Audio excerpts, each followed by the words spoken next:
خەڵکێ مووسلێ دڵگرانن ji ڕووی دانên زیندانە غوێران لە حەسەکە ئەو شەڕ و ئالۆزیان و ڕەڤینە بەشێش ئەندامێن داعشت ناوی زیندانێدا بزەنگە مەترسی دبینن.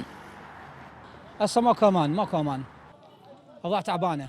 بارودۆخی ئەمنی و سەقامگیری باش نییە، دەخوازین دۆخی ئەمنی باشتر بکرێ. سەرڕای ئەوەی ڕەوشی خزمەتگوزاری و ئاوادانکردنەوە خراپە.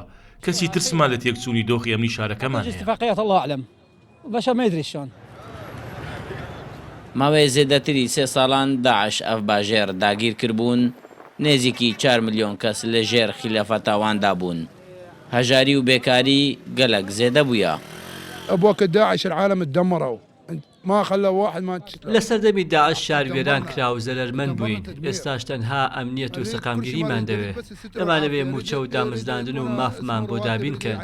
موظفين بالخدمات نريد نطالب بالحقوق العالم.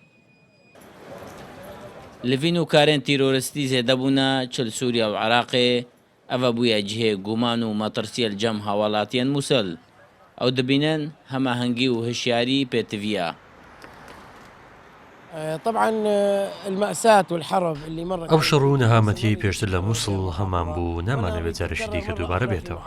دەخوازین هەمانجی نێوان هێزی پێشمەرگە و سوپای عراق لە سنووری نینەوە باشتر بێ و سەنگەرەکان تون و تۆڵ بکرێن تا جارێکی دیکە تووشی نەهامەتی و ماڵوێرانی نەبینەوە. كانوا انه يبقون في مكانهم يمسكون الأرض.